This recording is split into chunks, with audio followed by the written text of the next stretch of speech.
Hello guys, स्वागत है आपका अपने यूट्यूब चैनल RSL एडुलाइन में। बेसिक इंग्लिश ग्रामर सीरीज़ का यह 14 वीडियो है। इसमें हम chapter 14 use of V1 model can के बारे में पढ़ेंगे एवं समझेंगे। यह सहायक क्रिया या एक्सिलरी वर्ब के नाम से भी जाना जाता है। यह जो सीरीज़ है वह A to Z 1 से स्टार्ट है, तो इसके वीडियो भी देखिएगा। यह वीडियो अंत तक ज़रूर देखिए क्योंकि यह आपके लिए बहुत ही बेनिफिशियल होने वाला है। सभी परीक्षाओं की तैयारी, ग्रामेटिकल उपयोग और स्पीकिंग इंग्लिश के लिए विशेष है। तो आइए हम शुरू करते हैं। Here we go now.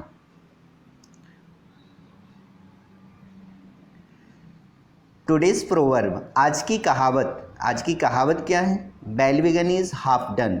Bell यानी अच्छा, begun begin, began, begun second third form of the verb, शुरू करना है ना। बेल बिगन इज हाफ आधी और डन यानी, तो इसका मीन्स जो होता है अच्छी शुरुआत आधी सफलता की निशानी होती है। Well begun is half done, अच्छी शुरुआत आधी सफलता की निशानी होती है। यदि आपने किसी भी कार्य की शुरुआत की है और उसकी शुरुआत बहुत ही अच्छी हो गई है तो आपको यह मानना है कि आपको आधी सफलता मिल गई है। टुडेज कन्वर्सेशन, आज का कन्वर्सेशन है यू आर। यहाँ इसको हेयर पढ़ते हैं बहुत सी जगह, लेकिन इसको कन्वर्सेशन में एक साथ आपको हे यू आर पढ़ना है। Hey you are, hey you are. तो इसका अलग अलग मीनिंग देखेंगे तो हमें अच्छे समझ में नहीं आएगा, लेकिन इसका मीन्स होता है ए लीजिए, ए लीजिए, हे यू आर ए लीजिए। कब हम इसका यूज़ कर सकते हैं? मान लीजिए हमारे यहाँ कोई गेस्ट आया है, उस समय हम उनको सर्व कर रहे हैं टी, कॉफ़ी या पानी, तो that condition you can say hey you are, ए लीजिए। तो कोई भी चीज़ देने के लिए हम इसका उपयोग कर सकते हैं। Okay. Chapter 14 use of V1 model can. V1 आपको समझ में आ गया, ऐसी मॉडल जिनके साथ में first form of the verb का उपयोग किया जाता है। इसको एक्सिलरी वर्ब के नाम से भी जाना जाता है। Use to express ability, capacity, capability, power और आर्डर इन प्रेजेंट। प्रेजेंट में योग्यता, क्षमता, समर्थ, शक्ति एवं आज्ञा को दर्शाने के लिए कैन का उपयोग किया जाता है। To express ability, capacity, capability, power and order in present. योग्यता, क्षमता और समर्थ, शक्ति एवं आज्ञा को दर्शाने के लिए वर्तमान में कैन का उपयोग किया जाता है। हिंट, हिंदी वाक्यों के अंत में सकता है, सकती है, सकते हैं आता है। अब हम शुरू करते हैं। स्ट्रक्चर या संरचना, किस तरीके से हम सेंटेंस बनाएंगे? Subject plus can plus first form of the verb plus object plus e extension. तो सबसे पहले सेंटेंस में क्या होगा? सब्जेक्ट आएगा, फिर कैन का यूज़ करेंगे और कैन को V1 मॉडल बोलते हैं, इसलिए first form of the verb का उपयोग किया जाएगा। फिर ओ डी ऑब्जेक्ट, कर्म आएगा, फिर उसके बाद e extension. Subject you, SUV subject, कर्ता।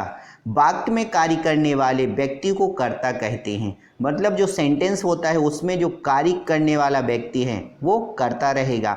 कर्ता हमेशा सेंटेंस की शुरुआत में ही लिखा जाता है। फिर आता है आपका कैन। इसमें देखिए स्ट्रक्चर में कैन हेल्पिंग वर्ब या एक्सिलरी वर्ब, सहायक क्रिया है can. First form of the verb, क्रिया की प्रथम अवस्था का इसमें प्रयोग किया जाएगा या फर्स्ट फॉर्म का प्रयोग करेंगे। फिर आप इसमें देखिए फर्स्ट फॉर्म कौन सा इसमें दिया है? First form, second form, third form. Go, went, gone, तो गो का इसमें प्रयोग किया जाएगा। ओबी ऑब्जेक्ट, कर्म। कार्य का प्रभाव जिस वस्तु या व्यक्ति पर पड़ता है उसे कर्म कहते हैं। कर्म हमेशा वर्ब के बाद या फर्स्ट फॉर्म ऑफ द जो वर्ब होती है उसके बाद लिखा जाता है। इसके बाद एक्सटेंशन विस्तार आएगा। Example, we can play cricket in ground. We can play cricket in ground, हम मैदान में क्रिकेट खेल सकते हैं। इस वाक्य में बी कर्ता सब्जेक्ट है, can helping verb, auxiliary verb सहायक क्रिया है, प्ले इसमें PLA by play first form of the verb है, play played played, play played played, तो इसका फर्स्ट फॉर्म का यूज़ किया गया है। फिर उसके बाद आता है क्रिकेट ऑब्जेक्ट कर्म, इन ग्राउंड एक्सटेंशन है विस्तार है। अफर्मेटिव सेंटेंस देखते हैं हम। इसके बाद structure subject plus can plus first form of the verb plus object plus extension. Example, I can speak English, I can. अब यहाँ देखिए कैन को कुछ लोग कैन पढ़ते हैं, लेकिन इसका प्रोनाउंसिएशन क्या है, can. I can speak English, मैं अंग्रेजी बोल सकता हूँ। You can lift this box your self, तुम खुद यह संदूक उठा सकते हो। You can lift this box your self. Third, Lalita can cook food tasty, Lalita स्वादिष्ट भोजन बना सकती है। तो स्ट्रक्चर के अकॉर्डिंग आपको सेंटेंस बनाना है। 3 forms of the verb, first form, second form, third form. Lift lifted lifted उठाना, कुक कुक्ड कुक्ड पकाना भोजन पकाना, गो वेंट गॉन जाना, स्पीक स्पोक स्पोकन बोलना। यह कुछ वर्ब हैं जो अभी हमने सेंटेंस में उपयोग की हैं। Negative sentence, subject plus can plus not plus V1 plus object plus extension. अब कैन प्लस नॉट कांट होता है, तो इसका यूज़ भी आप कर सकते हो। Example, I can't speak English, मैं अंग्रेजी नहीं बोल सकता हूँ। You can't lift this box your self, तुम खुद यह बॉक्स नहीं उठा सकते हो। Lalita can't cook food tasty, Lalita स्वादिष्ट भोजन नहीं बना सकती है। तो इसमें देखिए नेगेटिव का यूज़ किया है हमने, तो नॉट का यूज़ हुआ है, या कैंट का या कांट का यूज़ आप कर सकते हो। अब आता है interrogative sentence. Can plus subject, can जो हेल्पिंग वर्ब है वो सब्जेक्ट से पहले आ जाएगी, बाकी जो स्ट्रक्चर वो सेम रहेगा। कैन यू स्पीक इंग्लिश, क्या तुम अंग्रेजी बोल सकते हो। Can he lift this box himself, क्या वह खुद यह संदूक उठा सकता है। Can Lalita cook food tasty, क्या ललिता स्वादिष्ट भोजन बना सकती है। अब इनमें देखिए इंट्रोगेटिव से हमने क्वेश्चन किया है। स्पीकिंग इंग्लिश के लिए यह जरूरी होता है कि क्वेश्चन जो है दो तरह से किए जाते हैं। एक तो इंट्रोगेटिव सेंटेंस से क्वेश्चन करेंगे आप, या फिर WH से करेंगे।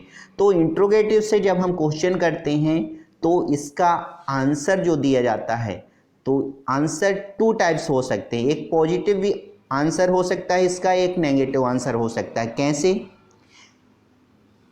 किसी ने क्वेश्चन पूछा है आपसे, कैन यू स्पीक इंग्लिश, क्या तुम अंग्रेजी बोल सकते हो, तो आंसर क्या होगा, yes I can speak English, no I can't speak English. हाँ मैं अंग्रेजी बोल सकता हूँ, नहीं मैं अंग्रेजी नहीं बोल सकता हूँ। 2 आंसर हो सकते हैं। यदि आपसे आती है तो आप क्या बोलेंगे, yes I can, short answer भी दे सकते हैं। नो आई कांट, तो शॉर्ट आंसर भी आप दे सकते हैं।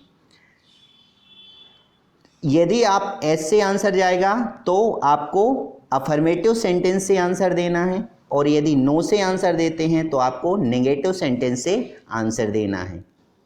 Can he lift this box himself, क्या वह खुद यह संदूक उठा सकता है? Answer yes he can lift this box himself. No he can't lift this box himself. Lalita, can Lalita cook food tasty, क्या ललिता स्वादिष्ट भोजन बना सकती है? Answer yes Lalita can cook food tasty. No Lalita can't cook food tasty.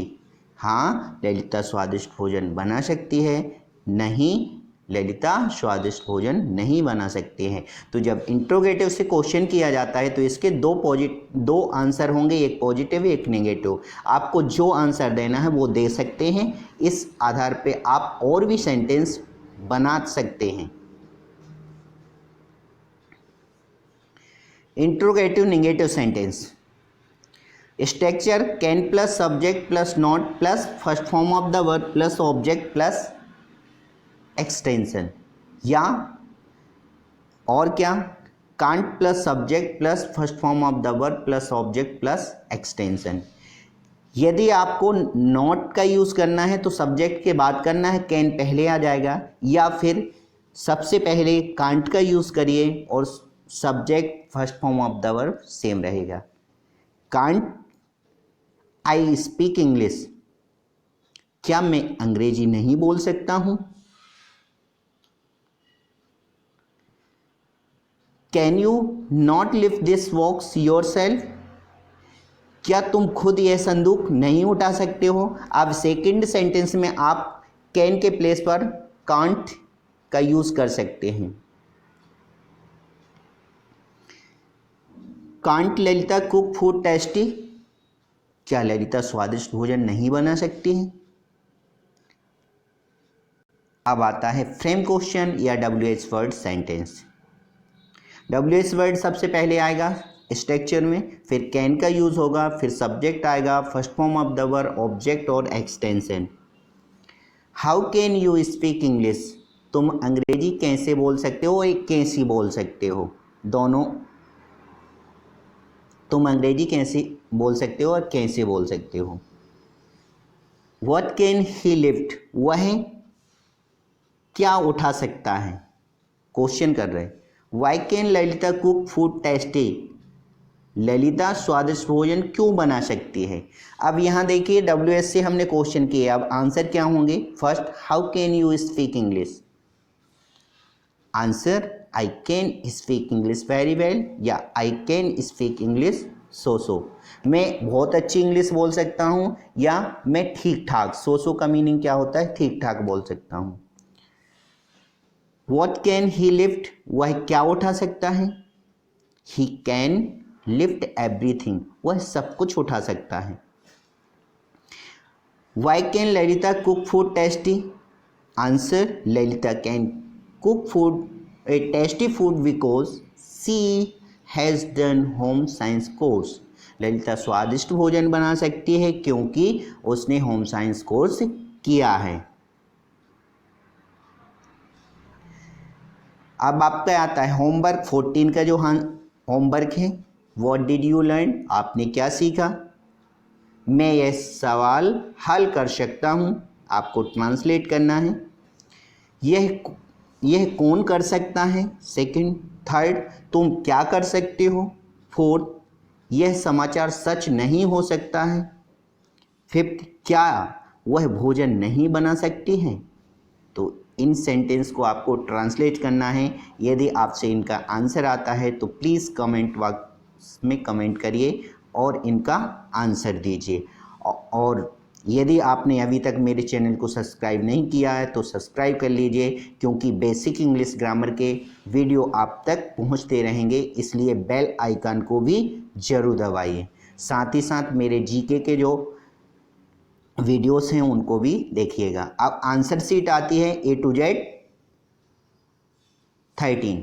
एक राजा था, 13 चैप्टर जो हमने वीडियो 13 नंबर का देखा है A to Z 13, उसका आंसर शीट इसमें है। एक राजा था, देयर वॉज अ किंग, सभा में अधिक लोग नहीं थे।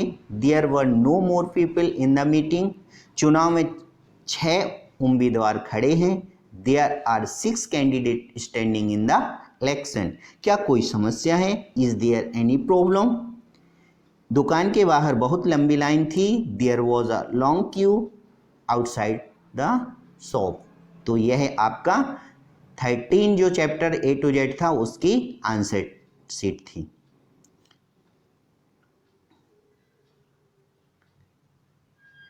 Late learn English easy method by Ranjan sir. और नेक्स्ट चैप्टर ग्लेंस जो है we shall teach chapter 15 use of the V1 modal could का यूज़ करेंगे। तो प्लीज़ इसको देखते रहिए।